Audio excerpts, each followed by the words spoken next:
एक सिंह है जिहदा नाम है आली सिंह। आली सिंह ते माली सिंह ये दोवें आ करके बाबा बंदा सिंह बहादुर नाल जदों मिले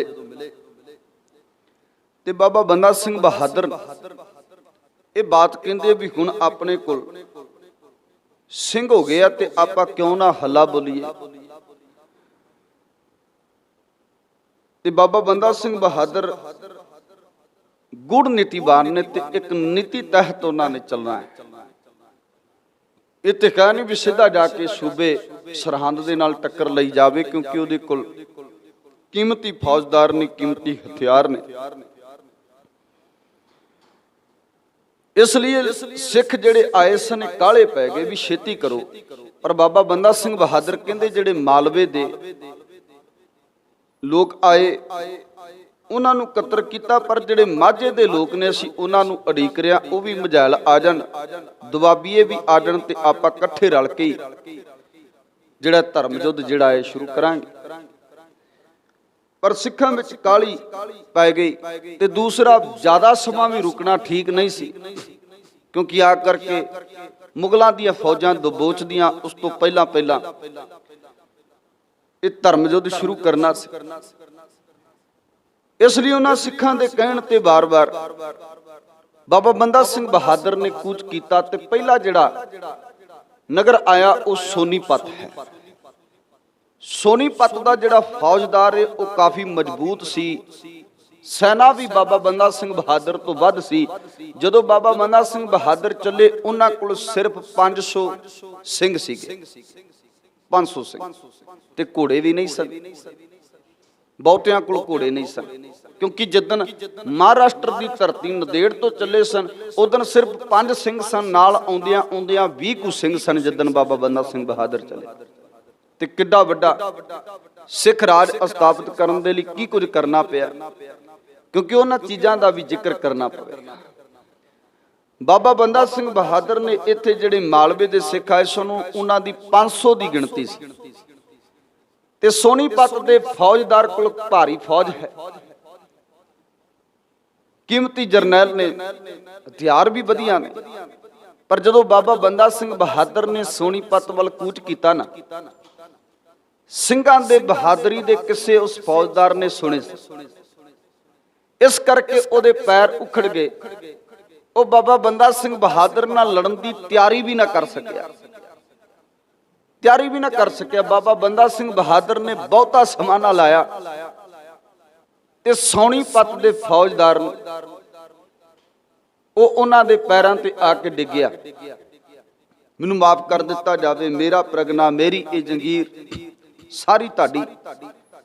सोनीपत दे उपर जित प्राप्त की। इथों दा जिन्ना भी पैसा हथ लगा वो सारा ही अपने सिंघां दे अंदर वंड दिता, क्योंकि यह भी एक दलेर दिली सी बाबा बंदा सिंह बहादुर दे अंदर। दूसरे जरनैलों की तरह नहीं सी भी लुट खसुट का जिन्ना माल है वो अपने खजाने भरे जान या अपने घर ले जाया जावे, क्योंकि मेन गल ये सी जिहड़े बाबा बंदा सिंह बहादुर दे नाल सिख सन लड़न वाले, जूझण वाले धर्म युद्ध इस मोर्चे दे अंदर वो तनखाईए नहीं, वो धर्म की खातर लड़न लई आए सन। वो तनख्वाह करके नहीं सन आए सन कि बाबा बंदा सिंह बहादुर सानू तनख्वाह देवेगा। वो जिदन तुरे सन वो सिर तली ते धर के तुरे सन। जो तो प्रेम खिलन का चाओ सिर तर तली, गली मेरी आओ इतमार्ग पैर तरीजै, सिर दीजै कान ना कीजा। सिर लथ जो दे सन वो इदां दे नहीं सन भी तनख्वाह लवांगे टाइम पास करांगे ना। इस करके बाबा बंदा सिंह बहादुर ने सोनीपत का जो भी माल सी ना अपने प्यारे सिंघां दे अंदर वंड दिता। उन्हां दे अंदर भी हौसला जिहड़ा सी उन्हां दा बुलंद हो गया। दूसरी गल ये कि उन्हां दे मन विच ये विश्वास टिक गया भी ये जिहड़ा साडा जरनैल है ना ये अपने हित नहीं लड़ रहा, ये सच है, ये धर्म की खातर ही लड़ रहा। ये वड्डी गल कि बाबा बंदा सिंह बहादुर अपने हित लिए नहीं लड़ रहा भी ये माल अस्ताब ये पैसा मैं अपने लिए जमा कराना, एक कौम की खातर लड़ रहा जिदे करके जो कुछ भी इथों बनया सारा सिंघां दे अंदर वंड दिता। ਸਿੰਘਾਂ ਨੂੰ ਦੇ ਦਿੱਤੇ। ਇੱਥੋਂ ਫਿਰ ਅੱਗੇ ਚੱਲਣਾ, ਕੈਂਥਲ ਦਾ ਇਲਾਕਾ ਪੂਣਾ ਪਿੰਡ ਹੈ। ਇੱਥੇ ਖਬਰ ਮਿਲਦੀ ਹੈ ਕਿ ਜੋ ਸਰਕਾਰੀ ਖਜ਼ਾਨਾ ਹੈ ਨਾ, ਉਹ ਇੱਥੋਂ ਦੀ ਦਿੱਲੀ ਪਹੁੰਚ ਰਿਹਾ, ਕੈਂਥਲ ਵਾਲੇ ਇਲਾਕੇ। ਬਾਬਾ ਬੰਦਾ ਸਿੰਘ ਬਹਾਦਰ ਨੂੰ ਜਦੋਂ ਇਹ ਖਬਰ ਮਿਲੀ ਤੇ ਬਾਬਾ ਬੰਦਾ ਸਿੰਘ ਬਹਾਦਰ ਨੇ ਸੋਚਿਆ ਵੀ ਬਹੁਤ ਵਧੀਆ ਮੌਕਾ ਵੀ ਮਾਲ ਪੱਠੇ ਲਈ, ਕਿਉਂਕਿ ਘੋੜਿਆਂ ਨੂੰ ਪੱਠੇ ਵੀ ਪਾਉਣੇ, ਖੁਰਾਕ ਵੀ ਚਾਹੀਦੀ ਘੋੜਿਆਂ ਦੀ, ਸਿੰਘਾਂ ਨੂੰ ਖੁਰਾਕ ਵੀ ਚਾਹੀਦੀ ਆ, ਹੋਰ ਵੀ ਕਾਰਜ ਜਿਹੜੇ ਆ ਉਹ ਸੌਖੇ ਤੇ ਨਹੀਂ ਆਰੰਭ ਹੋ ਜਾਣੇ, ਇਹਦੇ ਲਈ ਸਭ ਕੁਝ ਚਾਹੀਦਾ ਸੀ। ਜਿਸ ਕਰਕੇ ਕੈਂਥਲ ਭੂਨੇ ਪਿੰਡ ਦੇ ਲਾਗੇ ਇਹ ਖਜ਼ਾਨਾ ਜਾ ਰਿਹਾ ਸੀ ਤੇ ਬਾਬਾ ਬੰਦਾ ਸਿੰਘ ਬਹਾਦਰ ਨੇ ਆਪਣੇ ਸਿੰਘਾਂ ਦੇ ਨਾਲ ਹਮਲਾ ਕੀਤਾ ਤੇ ਇਹ ਸਰਕਾਰੀ ਜਿਹੜਾ ਖਜ਼ਾਨਾ ਸੀ ਨਾ, ਇਸ ਸਰਕਾਰੀ ਖਜ਼ਾਨੇ ਨੂੰ ਲੁੱਟਿਆ। ਜਦੋਂ ਇਹਦੀ ਖਬਰ ਉਥੋਂ ਦੇ ਫੌਜਦਾਰ ਹਿੰਦੂ ਆਲਿਮ ਨੂੰ ਪਈ, ਉਥੋਂ ਦਾ ਜਿਹੜਾ ਫੌਜਦਾਰ ਹੈ ਉਹ ਹਿੰਦੂ ਹੈ। ਵੇਖੋ, ਇੱਕ ਪਾਸੇ ਹਿੰਦੂਆਂ ਨਾਲ ਜ਼ਬਰਦਸਤੀ ਹੈ, ਪਰ ਕੁਝ ਹਿੰਦੂ ਐਸੇ ਵੀ ਸਨ ਜਿਹੜੇ ਈਨ ਮੰਨ ਕੇ ਮੁਸਲਮਾਨ ਵੀ ਬਣ ਗਏ ਸੀ ਔਰ ਉਹਨਾਂ ਨੂੰ ਫੌਜ ਵਿੱਚ ਵੀ ਸ਼ਾਮਲ ਕਰ ਲਿਆ ਗਿਆ। ਉਹਨਾਂ ਵਿੱਚੋਂ ਇਹ ਇੱਕ ਹਿੰਦੂ ਆਲਿਮ ਹੈ। ਹੁਣ ਜੇ ਆ ਜਿਹੜਾ ਆਮਿਲ ਹੈ, ਇਹਨੂੰ ਜਦੋਂ ਪਤਾ ਲੱਗਾ ਤੇ ਘੋੜਸਵਾਰ ਪੁਲਿਸੀਏ ਲੈ ਕੇ, ਫੌਜਦਾਰ ਲੈ ਕੇ ਭੂਨਾ ਪਿੰਡ ਦੇ ਉੱਪਰ ਇਹਨੇ ਚੜ੍ਹਾਈ ਕਰ ਦਿੱਤੀ ਵੀ ਬਾਬਾ ਬੰਦਾ ਸਿੰਘ ਬਹਾਦਰ ਨੇ ਸਰਕਾਰੀ ਖਜ਼ਾਨਾ ਜਿਹੜਾ ਖੋਹ ਲਿਆ। ਕਿਉਂਕਿ ਅੱਜ ਵੀ ਜਦੋਂ ਤੁਸੀਂ ਵੇਖੋ ਤੇ ਫੌਜ ਜਦੋਂ ਕੋਈ ਬੈਂਕ ਦੇ ਵਿੱਚੋਂ ਕਰੰਸੀ ਲੈ ਕੇ ਜਾਂਦਾ, ਪੈਸੇ ਲੈ ਕੇ ਜਾਂਦਾ ਹੈ ਤੇ ਪੁਲਿਸ ਵਾਲੇ ਨਾਲ ਹੁੰਦੇ ਆ। ਉਹਨਾਂ ਸਮਿਆਂ ਦੇ ਅੰਦਰ ਵੀ ਅੱਗੇ ਵੀ ਪੁਲਿਸ ਵਾਲੇ ਹੁੰਦੇ ਸਨ ਤੇ ਪਿਛਲੇ ਪਾਸੇ ਵੀ ਪੁਲਿਸ ਵਾਲੇ ਹੁੰਦੇ ਸਨ। ਉਹਨਾਂ ਨੂੰ ਖਤਮ ਕਰਕੇ ਤੇ ਸਾਰਾ ਖਜ਼ਾਨਾ ਜਿਹੜਾ ਸੀ ਆਪਣੇ ਹੱਥ ਆ ਗਿਆ ਸਿੱਖ ਕੌਮ ਦੇ। ਪਰ ਜਦੋਂ ਇਹ ਆਲਿਮ ਨੂੰ ਪਤਾ ਲੱਗਾ, ਇਹ ਵੀ ਉੱਥੇ ਮੌਕੇ ਤੇ ਪਹੁੰਚ ਗਿਆ ਤੇ ਮੌਕੇ ਤੇ ਪਹੁੰਚ ਕਰਕੇ ਜਦੋਂ ਇਹ ਪਹੁੰਚਿਆ, ਬਾਬਾ ਬੰਦਾ ਸਿੰਘ ਬਹਾਦਰ ਜੇ ਤੁਰੇ ਨੇ, ਪਰ ਮੈਂ ਕਹਿੰਦਾ ਵੀ ਜੰਗ ਦੇ ਮੈਦਾਨ ਦੇ ਲਈ ਇੰਨੇ ਕੁ ਜ਼ਿਆਦਾ ਵਾਕਬ ਨੇ ਔਰ ਇੰਨੀ ਕੁ ਗੂੜ ਨੀਤੀ ਹੈ ਕਿ ਬਾਬਾ ਬੰਦਾ ਸਿੰਘ ਬਹਾਦਰ ਨੇ ਕਿਹਾ ਵੀ ਜਿਹੜੇ ਉੱਥੇ ਬਣੇ ਹੋਏ ਛੋਟੇ ਛੋਟੇ ਖੋਲੇ ਸਨ, ਸਿੰਘਾਂ ਨੂੰ ਕਿਹਾ ਇਹਨਾਂ ਖੋਲਿਆਂ ਦੇ ਪਿੱਛੇ ਛੁਪ ਜਾਓ, ਇਹਨਾਂ ਦੀਵਾਰਾਂ ਦੇ ਪਿੱਛੇ ਛੁਪ ਜਾਓ। ਉਹ ਸਿੰਘ ਉਹਨਾਂ ਦੀਵਾਰਾਂ ਪਿੱਛੇ ਛੁਪ ਗਏ। ਜਦੋਂ ਇਹ ਆਲਿਮ ਨੇ ਉਹਨਾਂ ਸਿੰਘਾਂ ਦੇ ਉੱਪਰ ਹਮਲਾ ਕਰਨ ਦੀ ਕੋਸ਼ਿਸ਼ ਕੀਤੀ, ਘੋੜੇ ਉਹਨਾਂ ਕੰਧਾਂ ਦੀਵਾਰਾਂ ਦੇ ਕੋਲ ਆਏ ਨਾ, ਜਿਹੜਾ ਖੋਲਿਆਂ 'ਚ ਸਿੰਘ ਛੁਪੇ ਹੋਏ ਸਨ। ਜਦੋਂ ਘੋੜੇ ਪੁਲਿਸੀਆਂ ਦੇ ਕੋਲ ਆਏ, ਸਿੰਘਾਂ ਨੇ ਇੱਕੋ ਲਖਤ ਆਪਣੀਆਂ ਤਲਵਾਰਾਂ ਆਪਣੇ ਨੇਜਿਆਂ ਦੇ ਨਾਲ ਵਾਰ ਕੀਤੇ ਤੇ ਉਹਨਾਂ ਖੋਲਿਆਂ ਦੇ ਵਿੱਚ ਹੀ ਉਹ ਜਿਹੜੇ ਫੌਜਦਾਰ ਸਨ ਉਹਨਾਂ ਨੂੰ ਮਾਰ ਮੁਕਾਇਆ, ਖਤਮ ਕੀਤਾ। ਜਿਹੜਾ ਇਹ ਆਮਿਲ ਸੀ ਇਹਨੂੰ ਕੈਦ ਕਰ ਲਿਆ। ਇਹਨੇ ਤਰਲਾ ਮਿੰਨਤਾਂ ਕੀਤੀਆਂ, ਮੈਨੂੰ ਛੱਡ ਦਿੱਤਾ ਜਾਵੇ ਜਿੰਦਾ, ਮੇਰੀ ਬੇਨਤੀ ਹੈ। ਬਾਬਾ ਬੰਦਾ ਸਿੰਘ ਬਹਾਦਰ ਨੇ ਕਿਹਾ ਇੱਕ ਸ਼ਰਤ ਤੇ ਛੱਡਾਂਗੇ। ਕਹਿੰਦਾ ਜੀ ਦੱਸੋ? ਕਹਿੰਦੇ ਜਿੰਨੇ ਤੇਰੇ ਘੋੜੇ ਨੇ ਸਾਰੇ ਘੋੜੇ ਸਿੱਖਾਂ ਨੂੰ ਦੇ ਦੇ, ਕਿਉਂਕਿ ਲੋੜ ਸੀਗੀ। ਜਿਹੜੇ ਖਾਲਸੇ ਸਨ ਉਹ ਪੈਦਲ ਫੌਜ ਸੀ ਜਿਆਦੀ, ਘੋੜੇ ਬਹੁਤ ਘੱਟ ਸਨ। ਇਸ ਲਈ ਉਹਦੇ ਤੋਂ ਘੋੜੇ ਵੇਖੋ ਕਿਵੇਂ ਕਿਵੇਂ ਸਮਾਨ ਜਿਹੜਾ ਹੈ ਜੁੜਿਆ। ਜਦੋਂ ਚੱਲਿਆ ਬੰਦਾ ਕੱਲਾ ਸੀ, ਨਾਲ ਸਿਰਫ 5 ਸਿੰਘ ਸਨ, 5 ਤੀਰ ਸਨ, 5 ਸਿੰਘ ਸਨ, 5 ਤੀਰ ਸਨ। ਜਦੋਂ ਚੱਲਿਆ ਸੀ ਬਾਬਾ ਬੰਦਾ ਸਿੰਘ ਬਹਾਦਰ ਨੰਦੇੜ ਦੀ ਤਰਫ, ਹੁਣ 500 ਦਾ ਜਥਾ ਹੈ ਤੇ ਫਿਰ ਉਹਨਾਂ ਦੇ ਲਈ ਘੋੜੇ ਵੀ ਚਾਹੀਦੇ ਆ, ਸ਼ਸਤਰ ਵੀ ਚਾਹੀਦੇ ਆ। ਉਹਨਾਂ ਕੋਲ ਜਿਹੜਾ ਗੋਲੀ ਸਿੱਕਾ ਸੀ ਉਹ ਵੀ ਰੱਖ ਲਿਆ। ਉਹਦੇ ਤੋਂ ਆਲਿਮ ਤੋਂ ਇਹ ਵੀ ਮਨਾਇਆ ਵੀ ਜਿਹੜੇ ਘੋੜੇ ਨੇ ਇਹ ਸਾਨੂੰ ਦੇ ਦੇ। ਉਹਨੇ ਕਿਹਾ ਵੀ ਸਾਰੇ ਘੋੜੇ ਲੈ ਲਓ, ਸਾਰੇ ਘੋੜੇ ਵੀ ਰੱਖ ਲਏ ਤੇ ਇਹਨੂੰ ਆਪਣੀ ਕੈਦ ਵਿੱਚ ਰੱਖਿਆ। ਜਿਹੜਾ ਇਹ ਹਿੰਦੂ ਆਲਿਮ ਸੀ, ਫੌਜਦਾਰ ਉਥੋਂ ਦਾ, ਕੈਥਲ ਦਾ, ਕੈਥਲ ਦੇ ਉੱਪਰ ਵੀ ਕਹ ਲੋ ਜਿੱਤ ਪ੍ਰਾਪਤ ਕੀਤੀ।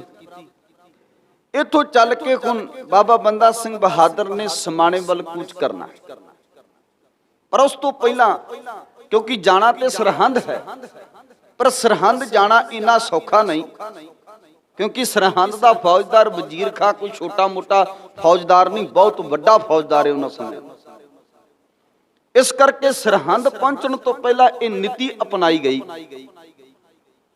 भी क्यों ना होवे वजीर खां दियां सज्जियां ते खब्बियां बाहां भन्नियां जाण। पहले नंबर जदों वो बाहां भन्न दित्तियां जाणगियां ते वजीर खां फिर टुंडा हो जाएगा।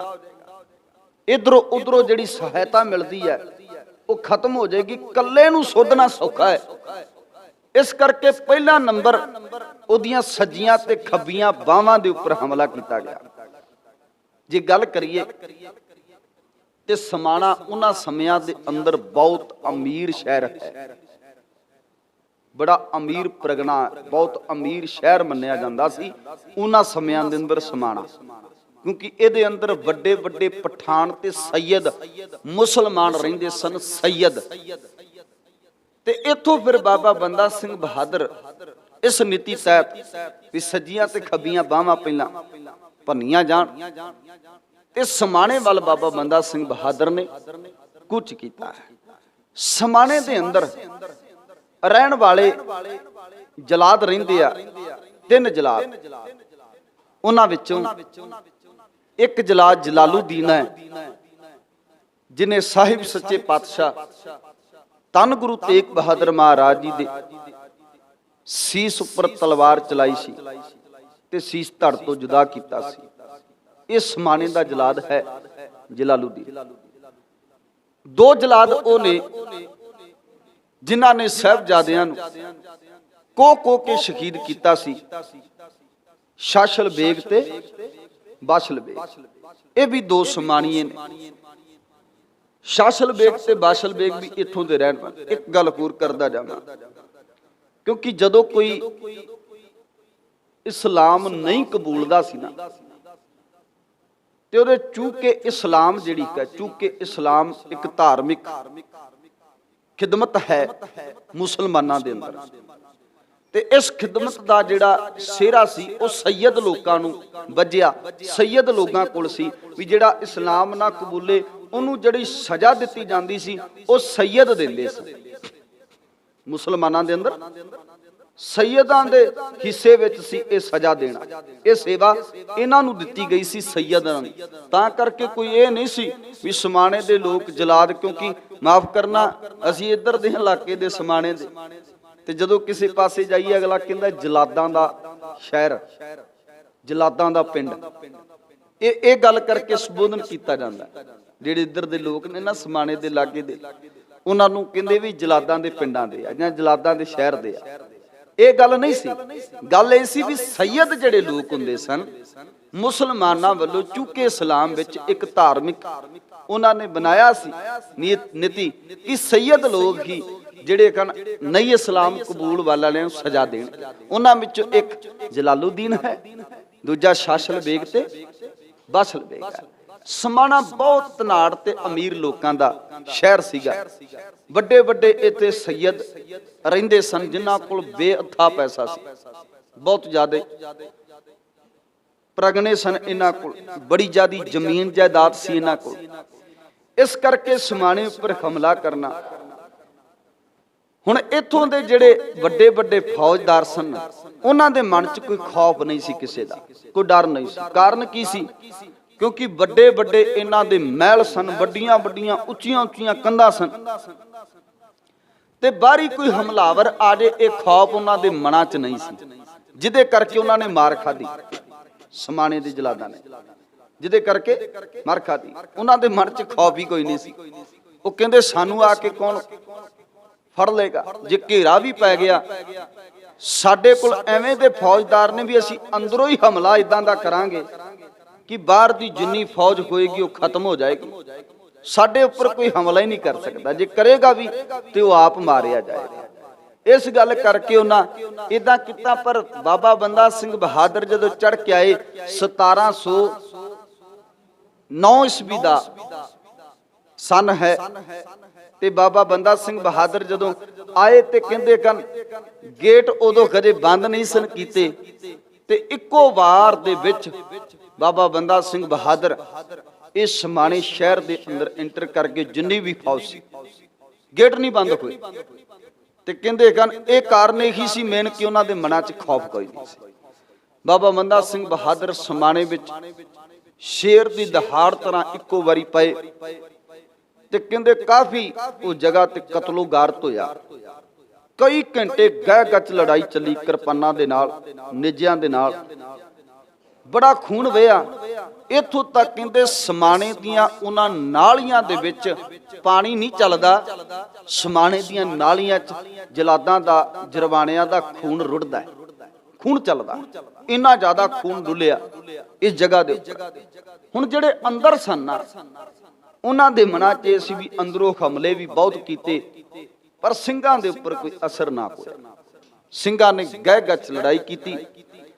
ਹੁਣ ਜਦੋਂ ਪਤਾ ਲੱਗਿਆ ਵੀ ਇਹ ਤੇ ਹੁਣ ਅੰਦਰ ਵੀ ਵੜ ਆਏ ਆ, ਉਹਨਾਂ ਕੀ ਕੀਤਾ, ਆਪਣੇ ਮਹਿਲਾਂ ਨੂੰ, ਆਪਣੇ ਜਿਹੜੇ ਬਣਾਏ ਹੋਏ ਉਹਨਾਂ ਦੇ ਘਰ ਸਨ, ਉਹਨਾਂ ਨੇ ਆਪਣੇ ਘਰਾਂ ਨੂੰ ਅੱਗ ਲਾ ਦਿੱਤੀ। ਅੱਗ ਲਾ ਦਿੱਤੀ, ਅੰਦਰੋਂ ਅੱਗ ਲਾ ਦਿੱਤੀ। ਇੱਕ ਪਾਸੇ ਬਾਹਰੋਂ ਤਲਵਾਰਾਂ ਤੇ ਤੀਰ ਚੱਲਦੇ ਆ, ਬਾਹਰ ਨਿਕਲਦੇ ਤੇ ਬਾਹਰ ਵੀ ਮੌਤ ਹੈ।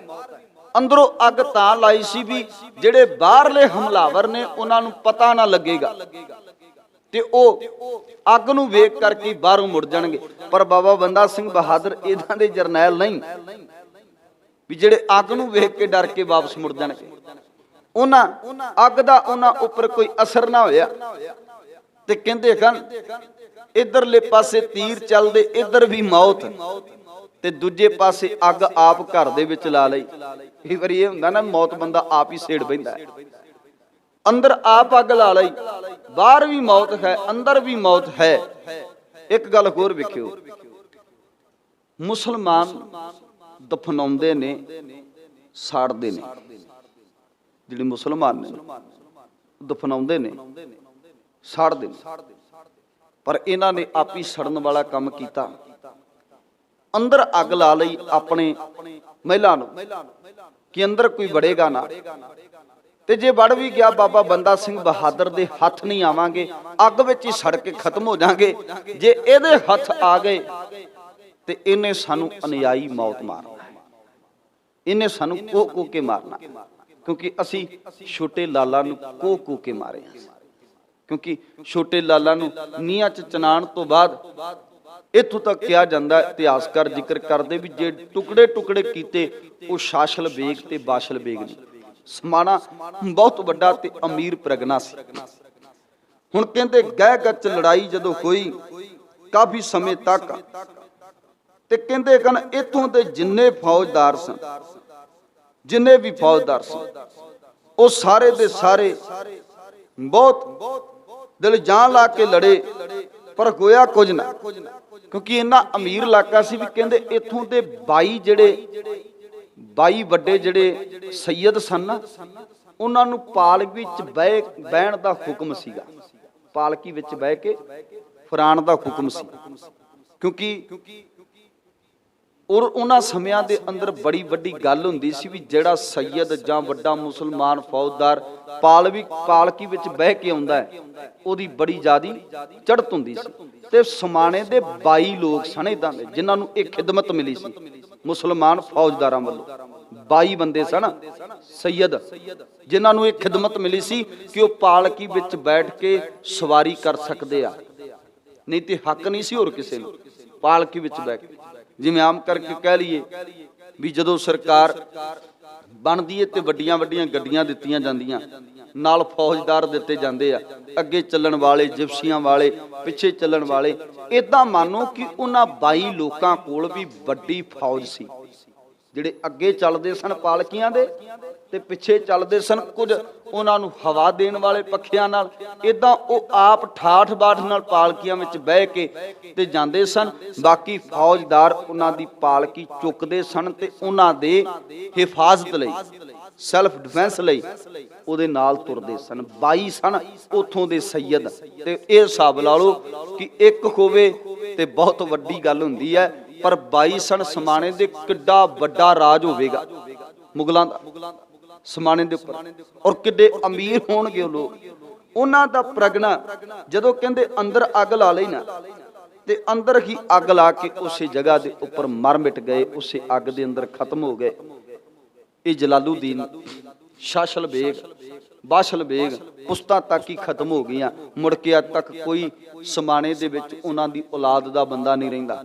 ਇਹ ਵੀ ਯਾਦ ਰੱਖਿਓ ਵੀ ਸ਼ਾਸਲ ਬੇਗ ਦੀ ਕੋਈ ਅੱਗੇ ਪੀੜ੍ਹੀ ਨਹੀਂ ਚੱਲੀ, ਬਾਸ਼ਲ ਬੇਗ ਦੀ ਕੋਈ ਪੀੜ੍ਹੀ ਨਹੀਂ ਚੱਲੀ, ਜਲਾਲੂਦੀਨ ਦੀ ਕੋਈ ਪੀੜ੍ਹੀ ਅੱਗੇ ਨਹੀਂ ਚੱਲੀ। ਇਸ ਕਰਕੇ ਉੱਥੇ ਬਾਬਾ ਬੰਦਾ ਸਿੰਘ ਬਹਾਦਰ ਨੇ ਸਾਰੇ ਦੇ ਸਾਰੇ ਖਤਮ ਕਰ ਦਿੱਤੇ। ਵੱਡੇ ਵੱਡੇ ਕੋਟਗੜ੍ਹ ਢਹਿ ਢੇਰੀ ਹੋ ਗਏ। ਸਮਾਣਾ ਇੱਟਾਂ ਦਾ ਢੇਰ ਬਣ ਗਿਆ ਤੇ ਕਹਿੰਦੇ ਕਣ ਰਾਖ ਦੇ ਸਪੁਰਦ ਹੋ ਗਿਆ। ਹਰ ਪਾਸੇ ਲਾਸ਼ਾਂ ਹੀ ਲਾਸ਼ਾਂ ਨੇ, ਹਰ ਪਾਸੇ ਢੇਰ ਲੱਗੇ ਹੋਏ ਕਣ। ਜਿਹੜੇ ਕਹਿੰਦੇ ਸਨ ਏਡੀਆਂ ਏਡੀਆਂ ਉੱਚੀਆਂ ਅਟਾਰੀਆਂ ਕੰਧਾਂ ਨੇ ਸਾਡੀਆਂ, ਕੋਈ ਫੌਜਦਾਰ ਅੰਦਰ ਕਿਵੇਂ ਆ ਜਾਏਗਾ। ਤੇ ਬਾਬਾ ਬੰਦਾ ਸਿੰਘ ਬਹਾਦਰ ਨੇ ਬਹੁਤਾ ਟਾਈਮ ਨਹੀਂ ਲਾਇਆ, ਕੁਝ ਕੁ ਘੰਟਿਆਂ ਦੇ ਅੰਦਰ ਸਮਾਣਾ ਫਤਿਹ ਕਰ ਲਿਆ। ਇਸ ਫਤਿਹ ਦਾ ਸਭ ਤੋਂ ਵੱਡਾ ਸਿਹਰਾ ਜਿਹੜਾ ਵੱਜਾ ਉਹ ਫਤਿਹ ਸਿੰਘ ਦੇ ਨਾਂ ਤੇ ਵੱਜਾ। ਵੇਖੋ, ਮੈਂ ਇਤਿਹਾਸ ਪੜ੍ਹ ਰਿਹਾ ਸਾਂ ਤੇ ਹੁਣ ਇੱਥੇ ਬੈਠੇ ਗੱਲ ਦਿਮਾਗ ਚ ਆਈ ਵੀ ਜਿਹੜੇ ਬਾਬਾ ਜੋਰਾਵਰ ਸਿੰਘ ਤੇ ਉਹਨਾਂ ਚ ਸਭ ਤੋਂ ਨਿੱਕੇ ਜਿਹੜੇ ਫਰਜ਼ੰਦ ਨੇ ਗੁਰੂ ਗੋਬਿੰਦ ਸਿੰਘ ਮਹਾਰਾਜ ਦੇ, ਉਹਦਾ ਨਾਂ ਵੀ ਫਤਿਹ ਸਿੰਘ ਹੈ। ਤੇ ਜਿਹੜੇ ਜਰਵਾਣੇ ਕੋ ਕੇ ਸ਼ਹੀਦ ਕਰਦੇ, ਟੁਕੜੇ ਕਰਦੇ, ਸ਼ਾਸਲ ਬੇਗ ਤੇ ਬਾਸ਼ਲ ਬੇਗ, ਉਹਨਾਂ ਨੂੰ ਅੱਜ ਰਾਖ ਦੇ ਸਪੁਰਦ ਕਰ ਦਿੱਤਾ ਗਿਆ। ਪਰ ਉੱਥੇ ਜਿਹੜਾ ਇੱਕ ਸਿੰਘ ਆਪਣੀ ਜਿੰਦ ਜਾਨ ਲਾ ਕੇ ਬਹੁਤਾ ਲੜਿਆ, ਉਹ ਸੀ ਫਤਿਹ ਸਿੰਘ। ਉਹਦਾ ਨਾਂ ਵੀ ਫਤਿਹ ਸਿੰਘ। ਇਸ ਜਿੱਤ ਦਾ ਸਿਹਰਾ ਜਦੋਂ ਵੱਜਾ ਤੇ ਬਾਬਾ ਬੰਦਾ ਸਿੰਘ ਬਹਾਦਰ ਨੇ ਫਤਿਹ ਸਿੰਘ ਦੇ ਸਿਰ ਤੇ ਬੱਧਿਆ ਕਿ ਅੱਜ ਤੇਰੀ ਬਦੌਲਤ ਅਸੀਂ ਸਮਾਣੇ ਨੂੰ ਸਰ ਕੀਤਾ, ਤੇਰੀ ਬਦੌਲਤ ਸਮਾਣੇ ਨੂੰ ਫਤਿਹ ਕੀਤਾ। ਤੇ ਇਸ ਕਰਕੇ ਸਮਾਣੇ ਦਾ ਜਿਹੜਾ ਪਹਿਲਾ ਨਿਯੁਕਤ ਕੀਤਾ ਜਰਨੈਲ ਉਹ ਫਤਿਹ ਸਿੰਘ ਸੀ, ਜਿਹਨੂੰ ਸਮਾਣੇ ਦਾ ਜਰਨੈਲ ਨਿਯੁਕਤ ਕੀਤਾ ਬਾਬਾ ਬੰਦਾ ਸਿੰਘ ਬਹਾਦਰ ਨੇ। ਔਰ 9 ਪ੍ਰਗਣੇ ਦਿੱਤੇ ਲਾਗੇ ਲਾਗੇ। ਉਹਨਾਂ ਸਮਿਆਂ, ਪਹਿਲੇ ਸਮਿਆਂ 'ਚ ਰਿਆਸਤਾਂ ਹੁੰਦੀਆਂ ਸਨ, ਫਿਰ ਛੋਟੇ ਛੋਟੇ ਪ੍ਰਗਣੇ ਹੁੰਦੇ ਸਨ।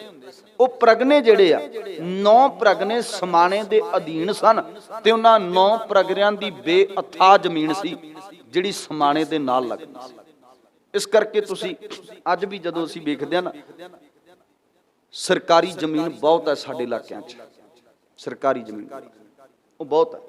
ਉਹਦਾ ਮੇਨ ਕਾਰਨ ਇਹੀ ਹੈ ਕਿ ਉਹਨਾਂ ਸਮਿਆਂ ਦੇ ਅੰਦਰ ਬਹੁਤੀ ਜ਼ਮੀਨ ਜਿਹੜੀ ਸੀ ਸਰਕਾਰੀ ਸੀ, ਜੋ ਮੁਗਲਾਂ ਦੇ ਕੋਲ ਸੀ। ਸਮਾਣੇ ਦੇ ਉੱਪਰ ਪਹਿਲਾ ਫੌਜਦਾਰ ਫਤਿਹ ਸਿੰਘ ਨੂੰ ਥਾਪਿਆ ਤੇ ਇਥੋਂ ਦੇ 9 ਪ੍ਰਗਲਿਆਂ ਦੀ ਜ਼ਗੀਰ ਜਾਇਦਾਦ ਸਾਰੀ ਉਹਦੇ ਨਾਂ ਤੇ ਲਾਈ ਤੇ ਉਹ ਸਰਦਾਰ ਇਥੋਂ ਦਾ ਬਣਿਆ।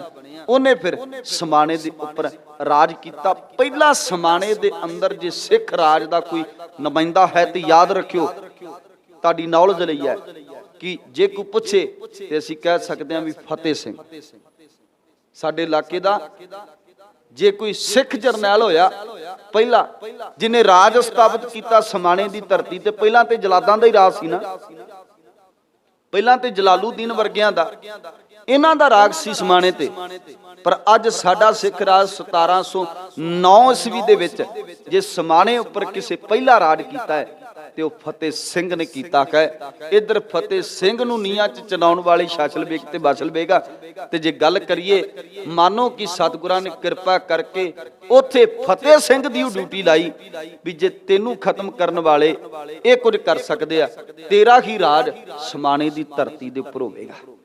ਪਹਿਲਾ ਜਰਨੈਲ ਗੁਰੂ ਗੋਬਿੰਦ ਸਿੰਘ ਮਹਾਰਾਜ ਦੀ ਕਿਰਪਾ ਦੇ ਸਦਕਾ ਫਤਿਹ ਸਿੰਘ ਸਮਾਣੇ ਦਾ ਬਣਿਆ। ਇਥੋਂ ਸਮਾਣੇ ਤੋਂ ਅੱਗੇ ਇਹਨਾਂ ਜਰਵਾਣਿਆਂ ਨੂੰ ਸੋਧ ਕੇ ਤੇ ਫਿਰ ਬਾਬਾ ਬੰਦਾ ਸਿੰਘ ਬਹਾਦਰ ਜੀ ਅੱਗੇ ਕੂਚ ਕਰਦੇ ਸਮੇਂ ਦੀ ਸੰਪੰਨਤਾ ਹੈ। ਕੱਲ ਨੂੰ ਆਪਾਂ ਅਗਲਾ ਜੋ ਸਫ਼ਰ ਹੈ ਬਾਬਾ ਬੰਦਾ ਸਿੰਘ ਬਹਾਦਰ ਦਾ ਉਹ ਤੈਅ ਕਰਾਂਗੇ, ਕਿਉਂਕਿ ਪਹਿਲਾਂ ਮੈਂ ਸੋਚਿਆ ਸੀ ਵੀ ਚਲੋ ਕੱਲੀ ਸਰਹੰਦ ਦੀ ਗੱਲ ਕਰਕੇ ਆਪਾਂ ਸਮਾਪਤੀ ਕਰ ਦਾਂਗੇ, ਪਰ ਮੈਂ ਇਹ ਸੋਚਿਆ ਵੀ ਇਹਨਾਂ ਮਹਾਨ ਯੋਧਿਆਂ ਦੀ ਸਾਨੂੰ ਗਾਥਾ ਦਾ ਪਤਾ ਹੋਣਾ ਚਾਹੀਦਾ ਹੈ, ਸਾਡੀ ਨੌਲੇਜ ਹਿੱਤ ਹੋਣਾ ਚਾਹੀਦਾ ਹੈ। ਜਿਨ੍ਹਾਂ ਨੇ ਸਿੱਖ ਰਾਜ ਸਥਾਪਿਤ ਕੀਤਾ ਉਹਨਾਂ ਬਾਰੇ ਅਸੀਂ ਜਾਣਦੇ ਕੁਝ ਨਹੀਂ, ਉਹਨਾਂ ਬਾਰੇ ਸਾਨੂੰ ਨੌਲੇਜ ਹੀ ਨਹੀਂ। ਔਰ ਕਿਹੜੇ ਕਿਹੜੇ ਔਖੇ ਸਮਿਆਂ ਚੋਂ ਲੰਘ ਕੇ इत्थों तक बाबा बंदा सिंह बहादुर पहुंचया कि उन्हें अपना सिख राज स्थापित कर दिता। ये सारिया घटनावां दा नाल मैं आप जी दे सांझ पांदा जा रहा। सतगुरु जी कृपा करन, बेअंत प्रकार दीयां गलतियां दी खिमा जी। आप गुरु रूप संगत साहिब सच्चे पातशाह धन गुरु ग्रंथ साहिब महाराज बख्शनजोग बख्श लैना अखीर फतेह दी सांझ करिए। बुलाओ फतेह। वाहिगुरु जी का खालसा वाहिगुरु जी की फतेह। राम कली महला तीजा।